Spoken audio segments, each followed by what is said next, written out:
Hello ವೀಕ್ಷಕರೇ, ಎಲ್ರಿಗೂ ನಮಸ್ತೆ. ನಾನು ನಿಮ್ಮ ಪ್ರಿಯಾಂಕಾ. ಇವತ್ತು ಒಂದು ಅತಿ ಮುಖ್ಯವಾದ ವಿಷಯದ ಜೊತೆ ನಾನು ನಿಮ್ಮ ಮುಂದೆ ಬಂದಿದ್ದೀನಿ. ಈ ಇದು ನಾನಿವತ್ತು ಒಂದು ಪರ್ಟಿಕ್ಯುಲರ್ ಎಕ್ಸ್ಪೀರಿಯನ್ಸ್ ಬಗ್ಗೆ ನಿಮ್ಮ ಹತ್ರ ಶೇರ್ ಮಾಡ್ತೀನಿ. ಈ ಥರದ ಅನುಭವ ಹಲವರಿಗೆ ಆಗಿರುತ್ತೆ. ಆದರೆ ಹೆದರ್ಕೊಂಡು ಏನು ಮಾಡಬೇಕು ಅಂತ ಗೊತ್ತಿಲ್ಲದೆ ಧ್ಯಾನವನ್ನು ಡಿಸ್ಕಂಟಿನ್ಯೂ ಮಾಡಿರ್ತಾರೆ, ಅಥವಾ ಯಾವುದೋ ಒಂದು ಭಯವನ್ನು ಅವರಲ್ಲಿ ಕೂಡಿಸ್ಕೊಂಡ್ಬಿಟ್ಟಿರ್ತಾರೆ. ಸೊ ಇವತ್ತಿನ ವಿಡಿಯೋದ ಉದ್ದೇಶನೇ ಅದೇ. ಮೆಡಿಟೇಷನ್ ಮಾಡಿದ್ರೆ ಏನು ಬೇಕಾದರೂ ಕ್ಲಿಯರ್ ಮಾಡ್ಕೋಬೋದು, ಯಾವುದಕ್ಕೂ ಹೆದರ್ಕೊಳ್ಳೋ ಅವಶ್ಯಕತೆ ಇಲ್ಲ ಅಂತ. ಸ್ನೇಹಿತರೆ, ಏನಾಗುತ್ತೆ, ನಾವು ಮೆಡಿಟೇಷನ್ ಮಾಡ್ತಾ ಮಾಡ್ತಾ ಆ, ಎಷ್ಟೋ ನಮ್ಮ ಅತೀಂದ್ರಿಯ ಶಕ್ತಿಗಳು ನಮಗೆ ಲಭಿಸ್ತಾ ಹೋಗುತ್ತೆ. ಅಂದರೆ ಎಷ್ಟೋ ಸಾರಿ ನಮಗೆ ಏನೇ ಕೆಲಸ ಮಾಡಬೇಕಂದ್ರೂ ಕೂಡ ನಮಗೆ ಒಳಗಡೆ ಅನಿಸ್ತಾ ಬರುತ್ತೆ, ಇಂಟ್ಯೂಷನ್ ಬರ್ತಾ ಹೋಗುತ್ತೆ ಅಲ್ವಾ. ಇದು ಪ್ರತಿಯೊಬ್ಬರಲ್ಲೂ ಹಾಗೆ ಆಗುತ್ತೆ ಧ್ಯಾನ ಸಾಧನೆ ಮಾಡ್ತಾ ಹೋದಾಗ. ಇಲ್ಲಿ ಧ್ಯಾನ ಸಾಧನೆ ಅಂದರೆ ಏನು ಅಂತಂದರೆ, ನಿರಂತರವಾಗಿ ಧ್ಯಾನ ಅಭ್ಯಾಸ ಮಾಡೋದನ್ನೇ ಸಾಧನೆ ಅಂತ ಹೇಳ್ತಾರೆ. ಯಾಕೆ ಸಾಧನೆ ಅಂತ ಹೇಳ್ತಾರೆ ಅಂದರೆ, ನಾವು ಕಣ್ಣು ಮುಚ್ಕೊಂಡು ಕೂಡೋದೇ ಅದು ಒಂದು ಬಿಗ್ ಟಾಸ್ಕ್. ಯಾಕಂದರೆ ನಮ್ಮ ಮೈಂಡನ್ನು ನಾವು ಆ ರೀತಿ ಟ್ರೈನ್ ಮಾಡಿರ್ತೀವಿ ಅಲ್ವಾ. ಅದಕ್ಕೆ ಏನು ಮಾಡದೆ ಕಣ್ಮುಚ್ಕೊಂಡು ಕೂಡೋದು ಕೂಡ ಒಂದು ಸಾಧನೆ ಅಂತ ಹೇಳ್ತಾರೆ. ಸೊ ಯಾವಾಗ ಅತಿ ಹೆಚ್ಚು ಧ್ಯಾನ ಮಾಡ್ತಾ ಹೋದಾಗ ನಮ್ಮಲ್ಲಿ ಅಪವರ್ಸ್ ಎಲ್ಲ ಆ್ಯಕ್ಟಿವೇಟ್ ಆಗ್ತಾ ಬರುತ್ತೆ. ಕೆಲವೊಂದು ಸರಿ ಸೌಂಡ್ಸ್ ಕೇಳಿಸ್ತಾ ಹೋಗುತ್ತೆ, ಅಥವಾ ಕೆಲವೊಂದು ಸರಿ ಬಾಡಿಯಲ್ಲೇ ಎಷ್ಟೋ ಚೇಂಜಸನ್ನು ನಾವು ನೋಡ್ತಾ ಹೋಗ್ತೀವಿ. ಮೆಡಿಟೇಷನ್ ಮಾಡ್ತಾ ಎನರ್ಜಿ ಫೀಲ್ ಆಗ್ತಾ ಇರುತ್ತೆ. ಆ್ಯಂಡ್ ಯಾರು ನಮ್ಮ ಬಗ್ಗೆ ಏನು ಯೋಚನೆ ಮಾಡ್ತಾ ಇದ್ದಾರೆ ಅನ್ನೋದು ಕೂಡ ನಮಗೆ ಗೊತ್ತಾಗ್ತಾ ಬರುತ್ತೆ ಅಲ್ವಾ. ಅದೇ ರೀತಿಯಾಗಿ ನಮ್ಮ ಆಜ್ಞಾ ಚಕ್ರ ಆ್ಯಕ್ಟಿವೇಟ್ ಆಗಿ ಎಷ್ಟು ವಿಷನ್ಸನ್ನು ನಾವು ನೋಡ್ತಾ ಹೋಗ್ತೀವಿ. ಹಲವಾರು ರೀತಿಯಾದ ವಿಷನ್ಸನ್ನು ನಾವು ನೋಡ್ತೀವಿ. ಯಾರೋ ಗುರುಗಳು ನಮಗೆ ಕಾಣಿಸೋದು, ಬೆಟ್ಟಗಳು ಕಾಣಿಸೋದು, ಹಿಮಾಲಯ ಕಾಣಿಸೋದು, ಅಥವಾ ಹಿಂದಿನ ನಮ್ಮ ಜನ್ಮನೇ ನಮಗೆ ಕಾಣಿಸ್ತಾ ಹೋಗುತ್ತೆ. ಇದೆಲ್ಲದೂ ಓಕೆ. ಆದರೆ ಏನಾಗುತ್ತೆ, ಕೆಲವೊಂದು ಸಾರಿ ನಮ್ಮ ಈ ಫ್ಯಾಮಿಲಿ ಟ್ರೀಯಲ್ಲಿ ಯಾರು ಮರಣವನ್ನು ಹೊಂದಿರ್ತಾರಲ್ವ, ಅಥವಾ ನಮಗೆ ಗೊತ್ತಿರೋರು ಯಾರಾದರೂ ಈ ಬಾಡಿ ವೆಕೇಟ್ ಮಾಡಿದಾಗ ಅವರು ಕಾಣಿಸ್ತಾ ಇರ್ತಾರೆ. ಅಥವಾ ಇನ್ನೂ ಏನಾಗುತ್ತೆ, ಕೆಲವೊಂದು ಸರಿ ನಮಗೆ ಗೊತ್ತಿಲ್ಲಾರ್ದೆ ಇರೋರು ಕೂಡ ನಮಗೆ ಕಾಣಿಸ್ತಾ ಹೋಗ್ತಾರೆ. ಅವರ ಪ್ರೆಸೆನ್ಸ್ ನಮಗೆ ಗೊತ್ತಾಗ್ತಾ ಹೋಗುತ್ತೆ. ಸಡನ್ನಾಗಿ ವಿಷನ್ ಬರ್ತಾ ಇರುತ್ತೆ, ಅವ್ರು ಸೀರಿಯಸ್ ಆಗಿ ನಮ್ಮನ್ನು ನೋಡ್ತಾ ಇರೋ ಥರ. ಏನಾಗುತ್ತೆ, ಇವಾಗ ನನಗೇನಾದರೂ ಡೌಟ್ ಇದ್ದರೆ, ನನಗೇನಾದರೂ ಹೆಲ್ಪ್ ಬೇಕಂದರೆ ನಾನು ನನಗಿನ್ನ ತಿಳಿದಿರೋರ ಹತ್ರ ಅಲ್ವಾ, ಎಕ್ಸ್ಪೀರಿಯನ್ಸ್ ಇರೋರ ಹತ್ರ, ಆಮೇಲೆ ಯಾರು ನನ್ನ ಡೌಟ್ಸನ್ನು ಕ್ಲಿಯರ್ ಮಾಡ್ತಾರೆ ಅವ್ರ ಹತ್ರ ನಾನು ಹೋಗ್ತೀನಲ್ವ. ರ್ಯಾಂಡಮ್ ಆಗಿ ಯಾರ ಹತ್ರ ನಾನು ಹೋಗಲ್ಲ. ಹೋದ್ರೂ ನನಗೇನು ಗೊತ್ತಾಗುತ್ತೆ, ನನಗೆ ಬೇಕಾದ ಆನ್ಸರ್ ಅವರಲ್ಲಿ ಸಿಗಲ್ಲ ಅಂತ ಗೊತ್ತಾಗುತ್ತೆ. ಫಾರ್ ದ ನನ್ನ ಕ್ಲಾರಿಟಿಗೆ, ನನ್ನ ಬೆಟರ್ಮೆಂಟ್ಗೆ ನಾನು ನನ್ನ ಗುರುಗಳ ಹತ್ರ ನಾನು ಹೋಗ್ತೀನಿ. ಇನ್ನೂ ಯಾರು ಜಾಸ್ತಿ ತಿಳ್ಕೊಂಡಿರ್ತಾರಲ್ವ, ಆ ವಿಸ್ಡಮ್ ಯಾರ ಹತ್ರ ಇರುತ್ತೆ ಅವ್ರ ಹತ್ರ ಹೋಗ್ತೀನಿ. ಅದೇ ರೀತಿಯಾಗಿ ಈ ನಾವು ಸೋಲ್ಸ್ ಅಂತ ಹೇಳ್ತೀವಿ, ಈ ಆತ್ಮಗಳು ಅಂತ ಹೇಳ್ತೀವಿ. ಅಂದರೆ ಮುಕ್ತಿ ಪಡೆಯದ ಆತ್ಮಗಳು ಅಂತ ಹೇಳ್ತೀವಿ ಇವರನ್ನು. ಅರ್ತ್ ಬೌಂಡ್ ಸೋಲ್ಸ್ ಅಂತ ಹೇಳ್ತಾರೆ. ಅನೇಕ ಕಾರಣದಿಂದ ಇವರು ಭೂಮಿಯಲ್ಲೇ ಉಳ್ಕೊಂಡ್ಬಿಟ್ಟಿರ್ತಾರೆ. ಎಷ್ಟೋ ರೀಸನ್ಸ್ ಇರ್ಬೋದು. ಒಂದು ಅರ್ಲಿ ಡೆತ್ಸ್ ಆಗಿರುತ್ತೆ, ಅಂದರೆ ಯಾರಾದರೂ ಅವರ ಆಯುಷ್ಯು ಮುಗಿಯೋಕ್ಕಿಂತ ಮುಂಚೆನೇ ತೀರ್ಕೊಂಡಿದ್ರೆ, ಅಥವಾ ಫೋರ್ಸಿಬಲಿ ಅವರ ಲೈಫನ್ನು ಎಂಡ್ ಮಾಡಿದರೆ, ಸೂಸೈಡ್ ಮಾಡ್ಕೊಂಡಿದ್ರೆ, ಅವರು ಅವರ ಟೈಮ್ ಬರೋವರೆಗೂ ಇಲ್ಲೇ ಇರ್ತಾರೆ. ಅಥವಾ ಕೆಲವೊಂದು ಅಟ್ಯಾಚ್ಮೆಂಟ್ಸ್ ಇರುತ್ತೆ, ಮಕ್ಕಳ ಮೇಲೆ ಅಟ್ಯಾಚ್ಮೆಂಟ್ಸು, ಭೂಮಿ ಮೇಲೆ ಅಟ್ಯಾಚ್ಮೆಂಟ್ಸು, ರಿಲೇಷನ್ಶಿಪ್ಸು. ಅಂಥವರು ಈ ಭೂಮಿ ಬಿಟ್ಟು ಹೋಗಿರೋದಿಲ್ಲ, ಇಲ್ಲೇ ಸುತ್ತಾಡ್ತಾ ಇರ್ತಾರೆ. ಆಮೇಲೆ ಕೆಲವೊಂದು ದ್ವೇಷಗಳು ಇಟ್ಕೊಂಡಿರ್ತಾರೆ, ಅಂದರೆ ಸಿಟ್ಟು ಇಟ್ಕೊಂಡಿರ್ತಾರೆ. ಅವರಿಗೆ ಪನಿಷ್ ಮಾಡಬೇಕು, ನನಗೆ ನಾನು ಚೆನ್ನಾಗಿ ಬಾಳಲಿಲ್ಲ, ನನಗೆ ತುಂಬ ತೊಂದರೆ ಕೊಟ್ಟರು ಅನ್ನೋ ಕೆಲವೊಂದು ಸೋಲ್ಸ್ ಇರುತ್ತೆ. ಅವರು ಆ ಸೇಡ್ ಇಟ್ಕೊಂಡು ಈ ಭೂಮಿ ಮೇಲೆ ಉಳ್ಕೊಂಬಿಟ್ಟಿರ್ತಾರೆ. ಇವರೆಲ್ಲ ಲೋವರ್ ಎನರ್ಜಿ ಇರೋರು, ಅಂದರೆ ಇವಾಗ ವೆರಿ ಲೋ ವೈಬ್ರೇಟ್ರಿ ಸ್ಟೇಟಲ್ಲಿರೋರು. ಇವರೆಲ್ಲ ಏನು ಮಾಡ್ತಾರೆ, ಇಲ್ಲಿ ಇದ್ಕೊಂಡು ಸಾಕಾಗಿ ಅವ್ರಿಗೆ ಹೆಲ್ಪ್ ಬೇಕಾಗುತ್ತೆ. ಯಾರು ಅವ್ರಿಗಿನ ಹೈಯೆಸ್ಟ್ ವೈಬ್ರೇಟರಿ ಸ್ಟೇಟಲ್ಲಿದ್ದಾರೋ, ಯಾರು ಅವರನ್ನು ವಿಟ್ನೆಸ್ ಮಾಡಿ ಅವ್ರಿಗೆ ಹೆಲ್ಪ್ ಮಾಡ್ತಾರೆ ಅನ್ನೋ ಭರವಸೆ ಇರುತ್ತೋ ಅವ್ರ ಹತ್ರ ಇವ್ರು ಹೋಗ್ತಾರೆ. ಅದಕ್ಕೆ ನಿಮಗೆ ಅವರು ಕಾಣಿಸ್ತಾ ಇರ್ತಾರೆ. ನೀವು ಮೆಡಿಟೇಷನ್ ಮಾಡಿ ನಿಮ್ಮ ಎನರ್ಜಿ ಲೆವೆಲನ್ನು ನೀವು ಇನ್ಕ್ರೀಸ್ ಮಾಡಿಕೊಂಡಾಗ, ಇದು ಎಲ್ರಿಗೂ ಆಗಬೇಕು ಅಂತ ಇಲ್ಲ, ಕೆಲವರಿಗೆ ಈ ಅನುಭವ ಆಗಿರುತ್ತೆ. ಸೊ ಈ ಅನುಭವ ಆದವ್ರಿಗೆ ಇವತ್ತಿನ ವಿಡಿಯೋ. ನೀವು ಹೆದರ್ಕೊಳ್ಳೋದು ಬೇಕಿಲ್ಲ ಅವರನ್ನು ನೋಡಿದ ತಕ್ಷಣ, ಅಥವಾ ಅವರೇನೋ ನಿಮಗೆ ಮಾಡಿಬಿಡ್ತಾರೆ ಅನ್ನೋ ಭಯ ಇಟ್ಕೊಳ್ಳೇಬಾರ್ದು. ಯಾಕೆ ಅಂದರೆ ನೀವೊಂದು ಹೈಯೆಸ್ಟ್ ಸ್ಟೇಟಲ್ಲಿದ್ದೀರಾ, ಹೈಯೆಸ್ಟ್ ವೈಬ್ರೇಟರಿ ಸ್ಟೇಟಲ್ಲಿದ್ದೀರಾ. ಮೆಡಿಟೇಷನ್ ಮಾಡಬೇಕಾದ್ರೆ ಎಷ್ಟೋ ಮಾಸ್ಟರ್ಸ್ಗಳ, ನೀವು ನಂಬೋ ದೇವರುಗಳ ಪ್ರೊಟೆಕ್ಷನ್ ನಿಮ್ಮ ಮೇಲಿರುತ್ತೆ. ಆ ಶಕ್ತಿ ನಿಮ್ಮಲ್ಲಿ ಪ್ರವಾಹ ಆಗ್ತಾ ಇರುತ್ತೆ. ಅವರ ಶಕ್ತಿ ನಿಮ್ಮ ಮುಖಾಂತರ ಹೊರಗಡೆ ಹೊರಡ್ತಾ ಇರುತ್ತೆ. ಆ ವಿಸ್ಡಮ್ ಆಗಿರ್ಬೋದು, ಶಕ್ತಿ ಆಗಿರ್ಬೋದು, ಪ್ರೀತಿ ಆಗಿರ್ಬೋದು. ನೀವೊಂದು ಅತ್ಯುನ್ನತ ಸ್ಥಿತಿಯಲ್ಲಿ ಇರ್ತೀರ ಮೆಡಿಟೇಷನ್ ಮಾಡ್ತಾ ಮಾಡ್ತಾ.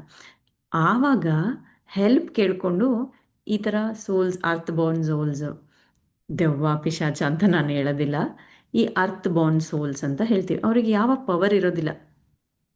ಅವು ಪವರ್ ಯಾವಾಗ ಬರುತ್ತೆ ಅಂತಂದರೆ, ನೀವು ಅವರೇನೋ ನನಗೆ ಮಾಡಿಬಿಡ್ತಾರೇನೋ, ನನಗೇನೋ ಆಗ್ಬಿಡುತ್ತೇನೋ ಅಂದರೆ ನೀವು ನಿಮ್ಮ ಶಕ್ತಿಯಿಂದ ನೀವೇ ಇಂಟೆನ್ಷನ್ಸ್ ಇಟ್ಕೊಂಡಂಗೆ. ಯಾರೋ ನನಗೆ ಮಾಡಿಸ್ಬಿಟ್ಟಿದ್ದಾರೆ, ಇವರೇನೋ ನನಗಿದ್ದಾರೆ, ಇವ್ರು ನನಗೆ ಟ್ರಬಲ್ ಮಾಡ್ತಾ ಇದ್ದಾರೆ, ನನಗೆ ನೆಮ್ಮದಿಯಾಗಿ ಇರೋಕ್ಕೆ ಬಿಡ್ತಾ ಇಲ್ಲ, ಪದೇ ಪದೇ ಪದೇ ಅನ್ಕೊತ ನೀವೇ ನಿಮ್ಮ ಸಿಸ್ಟಮನ್ನು ಚೇಂಜ್ ಮಾಡ್ಕೊಳ್ತಾ ಇರ್ತೀರ. ಸೊ ಎಲ್ಲಿವರೆಗೂ ನಿಮ್ಮ ಮನಸ್ಸಿನ ಮೇಲೆ ನಿಮಗೆ ಹೇಳ್ತಾ ಇರುತ್ತೋ ಅಲ್ಲಿವರೆಗೂ ಯಾವ ಶಕ್ತಿನೂ ನಿಮಗೆ ಏನು ಮಾಡೋಕ್ಕೆ ಸಾಧ್ಯ ಇಲ್ಲ. ಏನು ಅನ್ಕೊತಾ ಇರಬೇಕು, ನಾನು ಹೈಯರ್ ಸೆಲ್ಫ್, ನಾನು ಅದ್ಭುತ ಶಕ್ತಿಯಲ್ಲಿದ್ದೀನಿ, ಆ ಪರಮಾತ್ಮ ನಾನು ಬೇರೆ ಅಲ್ಲ, ನಾನು ಒಂದೇ, ನನ್ನ ಯಾರು ಏನೂ ಮಾಡೋಕ್ಕಾಗಲ್ಲ ಅನ್ನೋ ಸ್ಟ್ರಾಂಗ್ ಇಂಟೆಂಟನ್ನು ಇಟ್ಕೋಬೇಕು. And that is the truth ಅಲ್ವಾ.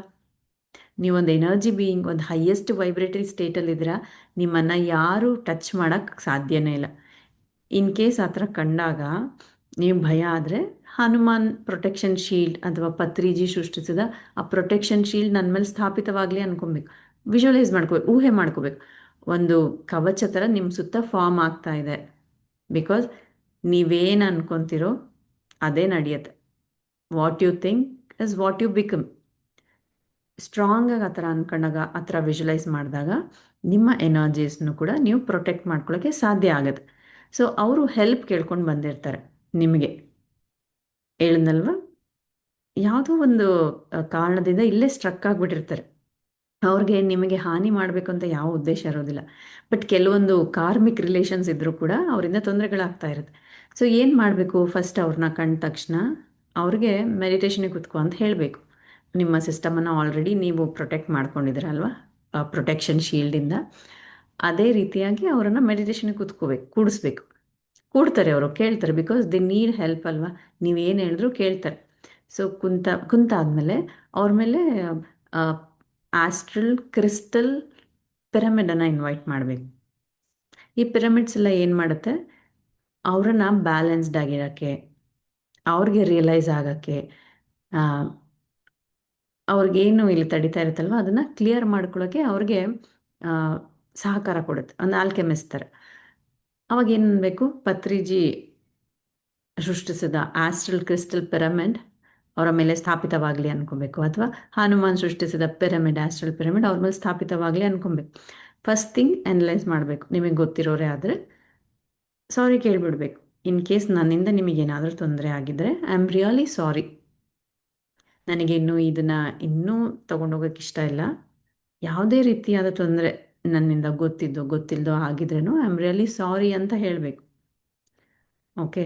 ಅಥವಾ ಹಾಗೆ ನನಗೆ ನಿಮ್ಮ ಮೇಲೆ ಯಾವ ಸಿಟ್ಟು ದ್ವೇಷ ಇಲ್ಲ, ನಾನು ನಿಮ್ಮನ್ನು ಹೋಲ್ ಹಾರ್ಟೆಡ್ಲಿ ಕ್ಷಮಿಸ್ತಾ ಇದ್ದೀನಿ ಅನ್ಬೇಕು. ನಿಮಗೆ ಗೊತ್ತಿರೋರು ಬಂದಾಗ, ಇನ್ನೂ ಒಂದು ಅವರ ಮಧ್ಯೆ ಇನ್ನೂ ಬ್ಯಾಲೆನ್ಸ್ ಇದೆ ಅಂತ ಅನಿಸ್ದಾಗ ಇದನ್ನು ಮಾಡಬೇಕು. ಅಥವಾ ಬೇರೆ ಯಾರೋ ಬಂದಿದ್ದಾರೆ ರ್ಯಾಂಡಮ್ ಆಗಿ, ಅವಾಗ ಏನು ಮಾಡಬೇಕು, ಎಲ್ಲ ಮಾಸ್ಟರ್ಸನ್ನು ಇನ್ವೈಟ್ ಮಾಡಬೇಕು. ನೀವು ನಂಬೋ ದೇವರನ್ನು ಈ ಸಮಯಕ್ಕೆ ಇವ್ರಿಗೆ ಸಹಾಯ ಮಾಡೋ ಹೈಯರ್ ಮಾಸ್ಟರ್ ಯಾರಿದ್ದಾರೆ ಅವ್ರ ಜೊತೆ ಕನೆಕ್ಟ್ ಆಗಬೇಕು ಅನ್ಕೋಬೇಕು. ವಿಜುವಲೈಸ್ ಮಾಡಬೇಕು ಆ್ಯಂಡ್ ಅವ್ರಿಗೆ ಗೈಡ್ ಮಾಡಬೇಕು. ನೋಡು, ಇನ್ನೂ ಎಷ್ಟು ಅಂತ ಇಲ್ಲೇ ಇರ್ತೀಯ, ಯಾವ ವ್ಯಾಮೋಹ, ಸಿಟ್ಟು, ದ್ವೇಷನೂ ಕೂಡ ನಿನಗೆ ನೆಮ್ಮದಿಯಾಗಿಡೋಕೆ ಬಿಡೋದಿಲ್ಲ. ನಿನ್ನ ಆತ್ಮ ಉದ್ಧಾರ ಇಲ್ಲಿಗೆ ಸ್ಟಾಪ್ ಆಗಿಬಿಟ್ಟಿದೆ. ನೀನು ಧ್ಯಾನ ಮಾಡು ಅಂತ ಅವ್ರಿಗೆ ಗೈಡ್ ಮಾಡಬೇಕು. ನೀನು ಧ್ಯಾನ ಮಾಡು, ಧ್ಯಾನ ಮಾಡಿ ಉನ್ನತ ಜನ್ಮವನ್ನು ತಗೋ ಅಂತ ಹೇಳಬೇಕು. ಆ್ಯಂಡ್ ಇನ್ನು ಅವರ ರೆಸ್ಪಾನ್ಸಿಬಿಲಿಟಿ ಏನಿದೆ ಅಲ್ವಾ, ಹನುಮಾನ್ಗೋ ಪತ್ರಿಜಿಗೋ ಅಥವಾ ಆ ಟೈಮಲ್ಲಿ ನಿಮಗೆ ಯಾವ ಮಾಸ್ಟರ್ ನೆನ್ಪು ಬರುತ್ತಲ್ವ ಅವರನ್ನು ಇನ್ವೈಟ್ ಮಾಡಿರ್ತೀರಲ್ವ, ಅವ್ರಿಗೆ ಈ ಜವಾಬ್ದಾರಿನೆಲ್ಲ ನೀವು ಕೊಟ್ಬಿಡ್ಬೇಕು. ಪತ್ರಿಜಿ, ಈಗ ನನ್ನ ಕೆಲಸ ನಾನು ಮಾಡಿದ್ದೀನಿ, ಅವ್ರಿಗೆ ಮೆಡಿಟೇಷನ್ ಹೇಳ್ಕೊಟ್ಟಿದ್ದೀನಿ, ಇನ್ನು ಅವರ ಜವಾಬ್ದಾರಿ ನಿಮ್ಮದು ಅಂತ ಪತ್ರಿಜಿಯವ್ರಿಗೆ ಕೊಟ್ಬಿಡ್ಬೇಕು. ಓಕೆ, ಸೊ ಅಷ್ಟೇ ನಿಮ್ಮ ಕೆಲಸ. ಅವರನ್ನು ನೋಡಿ ಪಾಪ ಅಂದ್ಕೊಳ್ಳೋದು, ಅಯ್ಯೋ ಅಂತ ಹೆದರೋದು, ಏನು ಎಮೋಷ್ನಲಿ ಕನೆಕ್ಟ್ ಆಗಬಾರ್ದು. ಆ್ಯಂಡ್ ಇನ್ನೊಂದು ಏನಾಗಿರುತ್ತೆ ಗೊತ್ತಾ, ಕೆಲವೊಬ್ಬರ ಲೈಫ್ ಪರ್ಪಸ್ ಕೂಡ ಇದಾಗಿರುತ್ತೆ. ಬಿಕಾಸ್ ಅವರಲ್ಲಿ ಆ ಅತೀಂದ್ರಿಯ ಶಕ್ತಿಗಳಿದ್ದಾಗ ಅವರು ಡಿಸೈಡ್ ಮಾಡ್ಕೊಂಬಂದಿರ್ತಾರೆ. ನನಗೆ ಯಾರಾದರೂ ಅರ್ತ್ ಬಾಂಡ್ ಸೋಲ್ಸ್ ಕನೆಕ್ಟ್ ಆದಾಗ ಕಾಣಿಸ್ದಾಗ ಅವರನ್ನು ಗೈಡ್ ಮಾಡ್ತೀನಿ ಅಂತ, ಸೋ ಆ್ಯಂಡ್ ಸೋ ಮೆಂಬರ್ಸನ್ನು ನಾನು ಗೈಡ್ ಮಾಡ್ತೀನಿ ಅಂತ. ಸೊ ಹೆದರ್ಕೊಳ್ಳೋ ಯಾವ ಅವಶ್ಯಕತೆಯೂ ಇಲ್ಲ. ಇದು ಕೂಡ ಒಂದು ಎಕ್ಸ್ಪೀರಿಯನ್ಸ್ ಅಂತ ಅನ್ಕೋಬೋದು. ಆ್ಯಂಡ್ ಏನು ಅನ್ಕೊಬೇಕು ಅಂದರೆ, ನನ್ನಿಂದ ಏನು ಜ್ಞಾನ ಹೋಗಬೇಕು, ಅವ್ರಿಗೇನು ಗೈಡೆನ್ಸ್ ಬೇಕು, ಅದು ನನ್ನ ಕಡೆಯಿಂದ ಅವ್ರಿಗೆ ಸಂಪೂರ್ಣವಾಗಿ ಈ ಕ್ಷಣ ಸಿಗಲಿ. ಹಾಗೆ ನನ್ನ ಅನುಮತಿ ಇಲ್ಲದೆ ನಾನು ಯಾರ ಜೊತೆನೂ ಕೂಡ ಕನೆಕ್ಟ್ ಆಗಬಾರ್ದು. ಕೇವಲ ಹೈಯರ್ ಡೈಮೆನ್ಷನ್ ಮಾಸ್ಟರ್ಸ್, ಉನ್ನತ ಲೋಕದ ಮಾಸ್ಟರ್ಸ್ ಯಾರಿದ್ದಾರೆ ಅವ್ರ ಜೊತೆ ಮಾತ್ರ ನಾನು ಕನೆಕ್ಟ್ ಆಗಬೇಕು ಅನ್ಕೊಬೇಕು. ಸೊ ಇವಾಗ ಮಾತಾಡೋದು ಬೇರೆ, ಗೈಡ್ ಮಾಡೋದು ಬೇರೆ, ಎಮೋಷ್ನಲಿ ಎನರ್ಜೆಟಿಕಲಿ ಕನೆಕ್ಟ್ ಆಗೋದು ಬೇರೆ. ಓಕೆ, ಸೊ ಯಾವ ಲೋವರ್ ಎನರ್ಜಿಯನ್ನು ನಾವು ನಮ್ಮ ಸಿಸ್ಟಮಲ್ಲಿ ನಾವು ಬಿಟ್ಕೋಬಾರ್ದು. ಅದಕ್ಕೆ ಏನು ಮಾಡಬೇಕು, ಈ ಥರ ಸ್ಟ್ರಾಂಗಾಗಿ ಒಂದ್ಸಲ ಅಂದ್ಕೊಂಡ್ರೆ ಸಾಕು, ಪದೇ ಪದೇ ಅಂದ್ಕೊಳೋದು ಬೇಕಿಲ್ಲ. ಅಂದ್ಕೋಬೇಕು, ನನ್ನ ಅನುಮತಿ ಇಲ್ಲದೆ ಅಥವಾ ನಿಮ್ಮ ಹೈಯರ್ ಸೆಲ್ಫ್, ನಿಮ್ಮ ಗೈಡ್ ಯಾರಿರ್ತಾರಲ್ವ, ಪತ್ರಿಜಿನೋ ಹನುಮಾನೋ ಮಹಾವತಾರ್ ಬಾಬಾಜಿನೋ ಅನ್ಕೋಬೇಕು, ನನ್ನ ಅನುಮತಿ ಇಲ್ಲದೆ, ಮಹಾವತಾರ್ ಬಾಬಾಜಿ ಅನುಮತಿ ಇಲ್ಲದೆ ನಾನು ಯಾರ ಜೊತೆನೂ ಕೂಡ ಕನೆಕ್ಟ್ ಆಗಬಾರ್ದು. ಕೇವಲ ಜ್ಞಾನ ಪಡೆಯೋಕೆ ಉನ್ನತ ಲೋಕದ ಮಾಸ್ಟರ್ಸ್, ಉನ್ನತ ಲೋಕದ ಜ್ಞಾನಕ್ಕೆ ಮಾತ್ರ ನಾನು ಕನೆಕ್ಟ್ ಆಗಬೇಕು ಅನ್ಕೋಬೇಕು. ಸೊ ಅವಾಗ ಏನಾಗುತ್ತೆ, ನೀವು ನಿಮಗೆ ಬೌಂಡ್ರಿ ಸೆಟ್ ಮಾಡ್ಕೊಂಡಂಗೆ. ಸೊ ಏನು ಇನ್ಫಾರ್ಮೇಷನ್ ಬೇಕು, ಏನು ಗೈಡೆನ್ಸ್ ಬೇಕು ನಿಮ್ಮಿಂದ ಹೋಗ್ತಾ ಇದೆ, ಆದರೆ ಆ ಲೋವರ್ ಬೀಯಿಂಗ್ಸಿಂದ ಬರ್ತಾ ಇರೋ ಆ ಸರಿಯಲ್ಲದ ಎನರ್ಜಿ ವೈಬ್ರೇಷನ್ಸನ್ನು ನೀವು ರಿಸೀವ್ ಮಾಡ್ಕೊಳ್ಳೋದಿಲ್ಲ ಆವಾಗ. ಸೊ ನಿಮ್ಮ ಕಾಣಿಸ್ತಾ ಇದೆ, ಆ ಟೈಮಲ್ಲಿ ಏನು ಮಾಡಬೇಕು, ಅವರನ್ನು ಗೈಡ್ ಮಾಡಿ ಅವರನ್ನು ಉನ್ನತ ಲೋಕಕ್ಕೆ ಕಳಿಸ್ಬಿಡ್ಬೇಕಷ್ಟೆ. ಸೊ ಆ ಮಾಸ್ಟರ್ಸ್ ಯಾರಿರ್ತಾರೆ ಆ ಟೈಮಲ್ಲಿ, ಆಸ್ಟ್ರಲ್ ಮಾಸ್ಟರ್ಸ್, ಅವರು ಅದನ್ನು ನೋಡ್ಕೊಳ್ತಾರೆ. ಸೊ ಯಾವಾಗಲೇ ನಿಮಗೆ ಏನೇ ಈ ಥರ ಕಂಡ್ರೂ ಕೂಡ ಪ್ಯಾನಿಕ್ ಆಗಬಾರ್ದು. ಓಕೆ, ಆ್ಯಂಡ್ ಇನ್ನೊಂದ್ಸರಿ ಇನ್ನೂ ಏನಾಗ್ತಾ ಇರುತ್ತೆ, ಡಿಸೀಸ್ಡ್ ಪೇರೆಂಟ್ಸ್ ಕಾಣಿಸ್ತಾ ಇರ್ತಾರೆ, ನಿಮ್ಮ ಗ್ರ್ಯಾಂಡ್ ಪೇರೆಂಟ್ಸ್ ಕಾಣಿಸ್ತಾ ಇರ್ತಾರೆ, ನಿಮ್ಮ ಆ್ಯನ್ಸಿಸ್ಟರ್ಸ್ ಕಾಣಿಸ್ತಾ ಇರ್ತಾರೆ. ಸೊ ಅವ್ರಿಗೂ ಕೂಡ ಆ ಪಾತ್ಗೆ ಇನ್ನು ಇಲ್ಲೇ ಅರ್ತ್ ಬೌಂಡಲ್ಲಿ ತಿರುಗ್ತಾ ಅವ್ರಿಗೂ ಸಾಕಾಗ್ಬಿಟ್ಟಿರುತ್ತೆ. ಆ ಹೆಲ್ಪ್ಗೋಸ್ಕರ ನಿಮ್ಮ ಹತ್ರ ಬರ್ತಾರೆ. ಆ್ಯಂಡ್ ಇಟ್ಸ್ ಅ ಪ್ರಿವಿಲೇಜ್ ಗೊತ್ತಾ, ನಮ್ಮ ಆ್ಯನ್ಸಿಸ್ಟರ್ಸ್ಗೆ ನಾವು ಗೈಡ್ ಮಾಡಿ ಅವ್ರಿಗೆ ಒಂದು ಬೆಟರ್ ವೇಯನ್ನು ತೋರಿಸ್ಕೊಳ್ಳೋದು. ಸೊ ಬಂದಾಗ ಪ್ಯಾನಿಕ್ ಆಗದೆ ಗೈಡ್ ಮಾಡಿ, ಮೆಡಿಟೇಷನಿಗೆ ಕೂಡಿಸಿ, ನೀವು ಉನ್ನತವಾದ ಜನ್ಮ ತಗೊಳ್ಳಿ, ಇನ್ನು ಇಲ್ಲಿ ಇರಬೇಡಿ ಅಂತ ನೀವು ಹೇಳಬೇಕು. Okay, so remember, you are all protected. ನೀವು ಇಲ್ಲಿ ಹೆಲ್ಪ್ ಮಾಡೋಕ್ಕೆ ಬಂದಿರ್ತೀರ.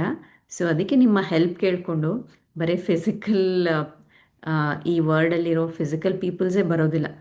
ಈವನ್ ಈ ಥರ ಅರ್ತ್ ಬಾಂಡ್ ಸೋಲ್ಸು ಅಥವಾ ಯಾವುದೋ ಒಂದು ಬೀಯಿಂಗ್ ಹೆಲ್ಪ್ ಕೇಳಿಕೊಂಡು ನಿಮ್ಮ ಹತ್ರ ಬಂದರೆ ಅಲ್ಲಿ ಕೂಡ ಗೈಡ್ ಮಾಡೋಕ್ಕೆ ನಾವು ಸಿದ್ಧವಾಗಿರಬೇಕು. ಆ್ಯಂಡ್ ಒಂದನ್ನು ನಾವು ತಿಳ್ಕೊಬೇಕು, ನಮಗೆ ಒಂದು ಬಂದಿದೆ ಅಂತಂದರೆ, ಒಂದು ಟಾಸ್ಕ್ ಬಂದಿದೆ, ಒಂದು ಕೆಲಸ ಬಂದಿದೆ ಅಂತಂದರೆ ನಮಗೆ ಆ ಕೆಲಸವನ್ನು ಮಾಡೋ ಜ್ಞಾನ, ಸಾಮರ್ಥ್ಯ ಎಲ್ಲ ಇರುತ್ತೆ. ಅದಕ್ಕೆ ಆ ಕೆಲಸ ನಮಗೆ ಬಂದಿರುತ್ತೆ. ಯಾವುದನ್ನೇ ತೊಗೊಳ್ಳಿ ನೀವು, ಫಿಸಿಕಲ್ ಲೈಫಲ್ಲೇ, ಆಸ್ಟ್ರಲ್ ವರ್ಡ್ಸಲ್ಲಿ, ನೀವು ಅದನ್ನು ಮಾಡೋ ಸಾಮರ್ಥ್ಯ ಇದ್ದಾಗೆ ನಿಮಗೆ ಆ ಕೆಲಸ ಬರುತ್ತೆ, ಆ ವಿಷನ್ ಬರುತ್ತೆ. ಸೊ ನಿಮ್ಮ ಶಕ್ತಿಯನ್ನು, ನಿಮ್ಮ ಜ್ಞಾನವನ್ನು ನೀವು ನಂಬಿ. ಎಸ್, ಸೊ ಹೋಪ್ ಈ ವಿಡಿಯೋ ನಿಮಗೆ ಹೆಲ್ಪ್ಫುಲ್ ಆಗಿದೆ ಅಂತ ಭಾವಿಸ್ತೀನಿ. ಇನ್ನೊಂದನ್ನ ನಾನು ಮೆನ್ಷನ್ ಮಾಡೋದನ್ನ ಮಿಸ್ ಮಾಡಿದೆ. ತುಂಬಾ ಜನ ಮೆಸೇಜ್ ಮಾಡ್ತಾ ಇದ್ದೀರಲ್ವಾ, ಮೆಡಿಟೇಷನ್ ಹೇಗೆ ಮಾಡೋದು, ಮೆಡಿಟೇಷನ್ ಕಂಟಿನ್ಯೂಟಿ ಹೇಗೆ ಇಟ್ಕೊಳ್ಳೋದು ಅಂತ. ಸೊ ಅದಕ್ಕೋಸ್ಕರ ನೆಕ್ಸ್ಟ್ ಕಮ್ಮಿಂಗ್ ವೀಕಿಂದ for 21 days specially Mahavatar Babaji ಜೊತೆ ಕನೆಕ್ಟ್ ಆಗಿ ಮೆಡಿಟೇಷನ್ಸನ್ನು ನಾನು ಕಂಡಕ್ಟ್ ಮಾಡ್ತಾ ಇದ್ದೀನಿ. It's a live guided meditation. It's a free program. ಯಾರು ಬೇಕಾದರೂ ಅಟೆಂಡ್ ಆಗ್ಬೋದು. ನೀವು ಕೂಡ ಈ ಸೆಷನ್ಸಲ್ಲಿ ಭಾಗವಹಿಸಬೇಕು ಅಂದರೆ ಆ ಜಾಯ್ನಿಂಗ್ ಡೀಟೇಲ್ಸನ್ನು ಡಿಸ್ಕ್ರಿಪ್ಷನ್ ಬಾಕ್ಸಲ್ಲಿ ನಾನು ಮೆನ್ಷನ್ ಮಾಡಿದ್ದೀನಿ. ಟೈಮಿಂಗ್, ಎಕ್ಸಾಕ್ಟ್ ಡೇಟ್ ಎಲ್ಲನೂ ಕೂಡ ಆ ಗ್ರೂಪಲ್ಲಿ ಮೆನ್ಷನ್ ಮಾಡಲಾಗುತ್ತೆ. Thank you so much for watching. ನಮ್ಮ ಈ ಚಾನಲನ್ನು ಇನ್ನೂ ನೀವು ಸಬ್ಸ್ಕ್ರೈಬ್ ಮಾಡಿಲ್ಲ ಅಂದರೆ ಸಬ್ಸ್ಕ್ರೈಬ್ ಮಾಡಿ, ನಿಮ್ಮ ಅನಿಸಿಕೆಗಳನ್ನು ಕಮೆಂಟ್ ಮಾಡಿ. ನಿಮಗೂ ಈ ಥರ ಏನಾದರೂ ಎಕ್ಸ್ಪೀರಿಯನ್ಸ್ ಆಗಿದರೆ ಅಂತ ಟೈಪ್ ಮಾಡಿ ಅಂತ ಹೇಳ್ತಾ thank you so much for watching. Bye bye.